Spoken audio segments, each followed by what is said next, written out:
In the name of Jesus, the Son of God, the one who created me. Siyanibingelela bazalwane. Lo khuluma nani brother Enigma. I greet you all today. Bazalwane, mina angisumfundisi. I will always tell you. Mina angisumfundisi, angishumayeli. I am not a prophet. No.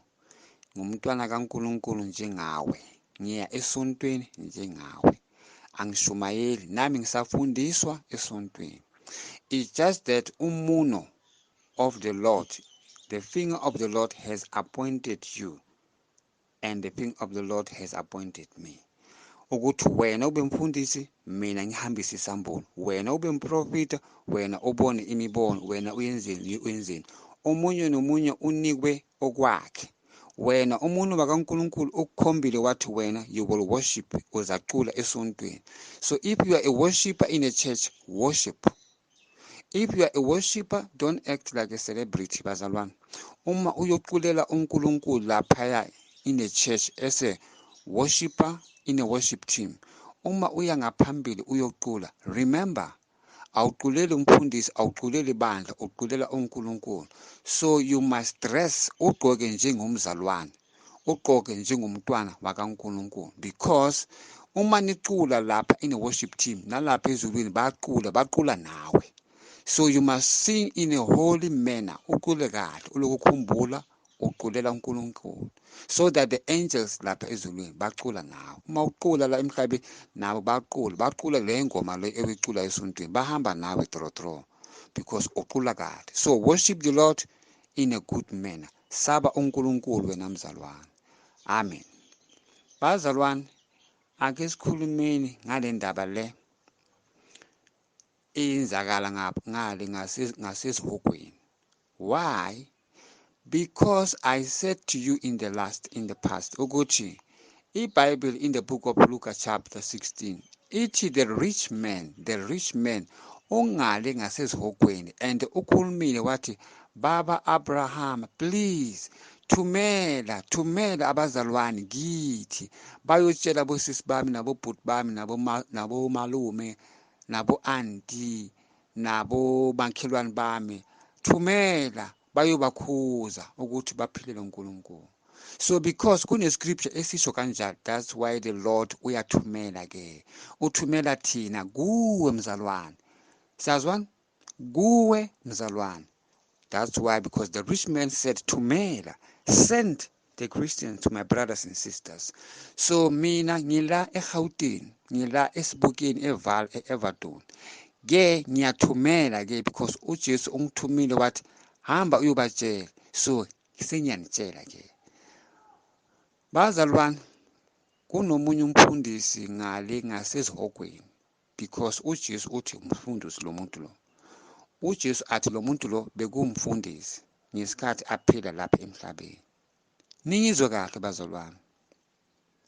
Umfundisi lona ke uyasha, and mangithi uyasha, abantu abashayo ngasezihogweni bazalwane abana shape. Awusaboni ubuso bakhe ukuthi bekamuhle or bekamubi, awusaboni. Why? Because uma uJesu the time avelisa lo muntu ashayo, umvelisa sokuyinto echile, uzabona nje ukuthi umuntu, and uzabona ukuthi lo umfazi, lo indoda. Kodwa ukuthi umuhle kanjani angeke ubone unless ashe umzimba wakhe uphele, usala amathambo, skeleton. Then afterwards kuzovela umzimba umuhle, inyama izovela ivala amathambo wakhe kube umuntu. Then kukhona uzokhona lapho ukubona ukuthi okay, oh, this one was Brenda Fassie, I know her. This one was Lebo Mathosa, I know her. Sazwana bazalwane, ngifuna ukunitshela kunomunye futhi ubhuti ngiyamazi nonke. Abantu bacabanga ukuthi uLundi aqulayo, uLundi because ushonile, abantu bathi bekacula igospel. So they think ukuthi usezulwini. Ayihambi kanjalo bazalwane. Solomon the son of David ubhalile ngaseBhayibhelini, ubhale ama-Proverbs kodwa akekho ezulwini. He is right in hell, uyakhala uyasha. So ke ningacabanga ukuthi uLundi because bekacula igospel, ningacabanga ukuthi ungasezulwini. Izulu liya izulu likahle, the heaven is holy, holy, holy, holy, holy. Ningizwa kahle bazalwane? Ngiyazama ukukhuluma isiZulu. So izulu liyingcwele bazalwane. Ligcwele ngobungcwele izulu. Akungeni abantu abacula igospel kodwa abanabo ubungcwele. Sazwana ke?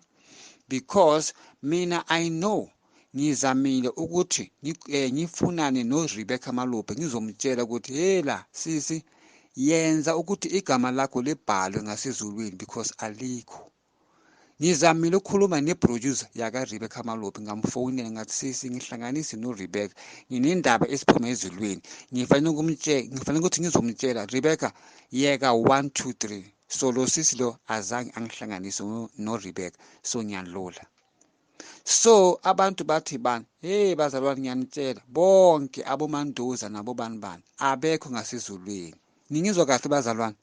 Bonke abohumasikela abekho ngasezulwini. Ningizwa kahle ke? We have two kingdoms. We have the kingdom of hell and we have the kingdom of God. If you are not in the kingdom of God, you are in the kingdom of hell. Ningizwa kahle bazalwane? So ke ningibona ngikhuluma ngabo Kelly Khumalo. Ngibhale ku my profile picture about Kelly Khumalo.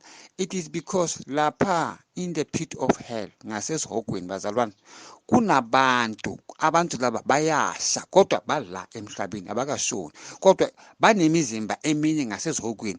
They are dying, they are burning, bayasha bazalwane kodwa I don't know how to explain this. Bangasesihogweni kodwa abakafi labantu balokhu bakhona emhlabeni.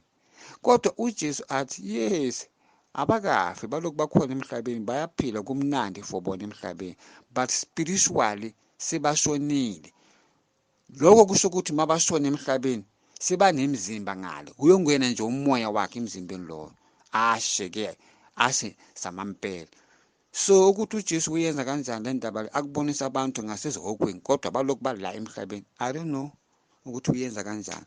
What you must understand is that Jesus is the Lord. Angithi Jesus is the Lord, uNkulunkulu. He does everything. Uyenza into ayithanda, uyenza izinto those even we never thought about it. uJesu uyaziyenza uNkulunkulu. So ke bazalwane bengithi nginitshele nimbona lokho aqhula nje uKelly Khumalo uyasha ngale. UKelly Khumalo bazalwane nimbona aqhula kanje emhlabeni aloku aphila uyasha ngale. Even though ningamuzwa aqhula igospel, that's not the reason. The reason is you must repent and live a holy life and you must confess. So kunezinto abazenza in secret and bathi hayi abantu abayazi indaba yami ngiyi-one. Hey, lungisa indaba yakho noJesu because he knows anything. uJesu amehlo wakhe abheke everybody and akakubhekanga like he is from a distance. It's like ume nawe ingathi uhamba nawe everyday ubone into ewiyenzayo ubone into ewicabangayo noma ungavala uzivalela ngasekamreni ugeza uyi-one uJesu wakho because ukudalile uyakubona, he knows anything. Noma wena ungathi ngizivalele ngiyi-one ngasekamreni ngiyageza uJesu wakho uyakubona unawe ukudalile. Siyazwana ke bazalwane? Nimbona uKelly Khumalo aloku aqhula kanje unomzimba wakhe ngasezihogweni umzimba wakhe uyasha. Siyazwana? Amen. So ke bazalwane kunobhuti ngale ngasezihogweni. uJesu athi this man was a pastor ngesikhathi asaphila emhlabeni. So umuntu lo uyakhala uyamemeza uyasha. Amadimoni ayamthatha bazalwane bamfaka in something like a balloon. Into le ngathi ibhaluni enkulu angiyazi ukuthi amadimoni ayenze kanjani ibhaluni le. Bafaka lo bhuti lo ngaphakathi kule balloon then bayivala then bayidonsa phezu komlilo bayidonsa amadimoni agijima ngayo ngathi badlala ngalomuntu bahleka uyakhala ungaphakathi ebhaluni. Ibhaluni le uma iloku ithola umlilo kunala izobhoma khona ibhoma yenza umsindo kakhulu idabuke mayidabuka ibhoma kuphuma amaphisi lo bhuti loya umzimba wakhe udubula njengebhomu uyaphuleka phisi izandla ziyale amanyawo ikhanda liyale uyaphuleka phisi like a bomb explosion. Siyazwana bazalwane? So after a minute ubona amathambo wakhe abuyela kusuka lakathi awele khona amaphisiphisi ayabuyela ayahlangana futhi kuba into eyi-one. Just like uma sifunda i-Ezekiel 37 la iBhayibheli ithi amathambo azohlangana kube umuntu. Lento le ibhalwe ngaseBhayibhelini ukuthi mathambo hlanganani iyayenzakala ke esihogweni, iyenzakala ku-everybody.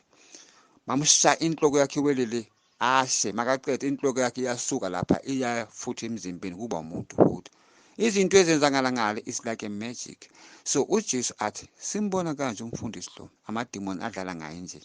uJesu athi he was a gay, bekuyigay. Ngapha umfundisi uyashumela, ngapha igay. Ebusuku ulala namadoda, ebusuku ulala nabafana. Siyazwana, uJesu athi he was a pastor and he was a gay. uJesu athi usha kanje it is because uyaliyazi iqiniso ukuthi uNkulunkulu akadalanga ndoda ilale nendoda. uJesu athi uyayazi nomuntu le ndaba le because he was a pastor, kodwa ulala nabafana, ulala namadoda. Akasatanga yena, it's just that ulala nabafana, ulala namadoda, uyababhadala. Siyazwana, kodwa umfundisi. So bazalwane, bengithi nibone ukuthi uSathane udlala ngabantu kanjani. Lo muntu lo uyashumela umfundisi, kodwa it's a gay. He is a gay. Unalo iBhayibheli, angithi unalo iBhayibheli because bekumfundisi lapha emhlabeni, kodwa ulala namadoda and naye indoda. Ulala nabafana kodwa naye bekumfana, ngapha uyashumela. So that's how uSathane adlala ngabantu ngakhona. And abantu bathi bona banama rights, bathi mina no, I'm a gay, I have a right.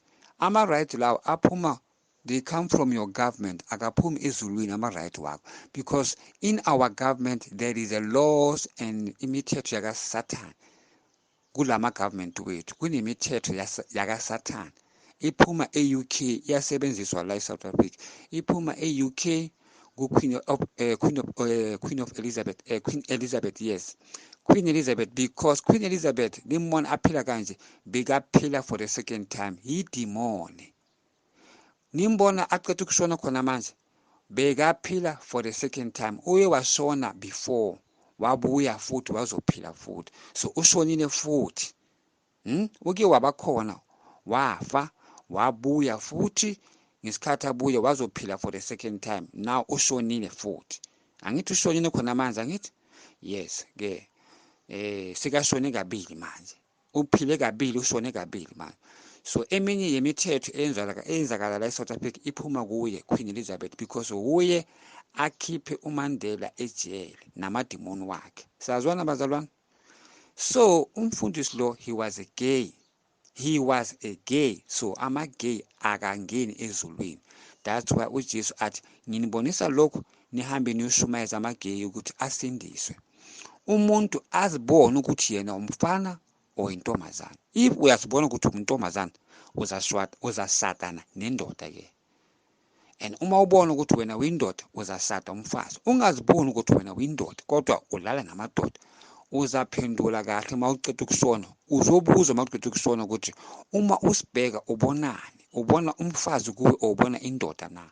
Once wena uthi ngibona indoda, immediately uNkulunkulu akasakhulumi nawe. Umoya wakaNkulunkulu uyakuthatha ukudonsela le esihogweni uyosha, because ukhulumile ngomlomo wakho ukuthi wena uma usibheka ubona indoda. So uma ubona indoda, why ulala namanye amadoda? Because uyindoda wena, why ungalali nomfazi? Why ulala namanye amadoda? Because uma ushona wena lesbian, uNkulunkulu uzokubuza one thing ukuthi are you a girl or a boy? Uma wena uthi I'm a girl, uNkulunkulu uyakhona ukubuza are you a girl or a boy? Or uNkulunkulu uJesu uyakhona ukubuza ukuthi what is this? Wena uyamtshela ukuthi amabele wami. uJesu athi amabele ngiwanikeze amantombazana or ngiyanikeze abafana. Wena uzothi ngiyanikeze uNkulunkulu uwanikeze amantombazana. Then uJesu uzobuza ukuthi okay, so because unamabele umfana or intombazana. Wena uzothi ngiyintombazana. uJesu uzothi so why uthandana namantombazana amanye? Uma kubuza ukuthi why uthandana namantombazana amanye, why ulala namantombazana kuyintombazana, angeke ukhona ukuphendula uma uJesu akubuza bazalwane, because uma uyenza isono, uma usushonile, uma uya kuJesu for a judgment, uyaqhaqhazela bazalwane, because awuyazi ukuthi what is the decision of the Lord, uzothini, angena or angingeni na. So uma ubona uJesu and ushonile and uyazi amaphutha wakho, immediately uma ubona uJesu ivalo liyagqwala kuwe, because angithi ushonile, this is the judgment time now, uzojudgewa ngithi. So uma ubona uJesu, izono zakho kade uzenza ziza zonke phezu kwakho, ziyakuqineza, then uzokhala kakhulu, ukhala before uJesu akhuluma nawe. Uyakubuza ukuthi uyintombazana or umfana na. Wena uzothi intombazana, athi yini le, wena uthi amabele, athi okay, amabele ngiwanikeze abafana or amantombazana, uthi amantombazana, athi so why wena uyintombazana uthandana namantombazana? Makaqeda kusho kanjalo uzokhala, angeke umphendule, uzokhala bazalwane, angiyazi ukuthi uJesu unjani. Uma umbheka uzoqhaqhazela, uzokhala, and uma umbheka uyabona ukuthi yo, lo muntu ugcwele ngobungcwele. Uma umbheka ubona ubungcwele and wena ushonile ubuye ukuphila impilo yakho, uyazicelela wena. Akubuze uJesu ukuthi abantu abayenza imisebenzi yakho bafanele ukungena ezulwini na. Wena uzothi cha. Mawuthi cha, umoya wakaNkulunkulu uyakuthatha ukumukisa esihogweni immediately. Wena self usijajile. So ke bazalwane, ngifuna ukunitshela laphaya inside the pit of hell kune department yama-gay and lesbian. Why? Because izwi likaNkulunkulu alichange. As long kubhaliwe in the book of Leviticus ukuthi abafazi abalali nabafazi, amadoda abalali nabadoda. So it is written, and because it is written, uSathane yena uyenza ukuthi lento le uNkulunkulu angayifuni, uSathane uyenza ukuthi iyenzeke. That's why ama-gay nama-lesbian anama-rights. Why anama-rights? Because inside our government, members of parliament, most of them are devil worshippers, kodwa abayazi. Why ngisho kanjalo? Because if isikhathi sifika ukuthi iparliament izocala or bazokhetha members of parliament, labantu laba ababusayo, laba abantu baka-ANC, omunye nomunye uya ku-witch doctor yakho uyofuna amandla ukuthi ufuna ukuzokhetha kube member of parliament. So omunye nomunye uya enyangeni yakhe uyogeza, uyosacrifice, uyenzani, so that the president azobakhetha ukuthi wena uyiminister yalo. Nibabona bagcwele nje iparliament, they are devil worshippers, baphethe imithi, bathwele labantu la, bathwele for ama-position wabo. So because bathwele, uSathane uyabasebenzisa mabalele, uSathane ubanikeza ama-plan. That's why uzabona iminister iza ngeplan eso in parliament, athi into eso neso ifuna ukuthi isuke, or into eso neso ifuna ukuthi iyenzwe. Uthola ukuthi a member of parliament uyasukuma ngaseparliament athi no, ama-gay nama-lesbian afanele ukuthi abe nama-right. Kusuka lapho indaba leyo sebakhuluma ngayo eparliament. Ize ngobani? Ize ngalo imember leparliament. Why? Because amademon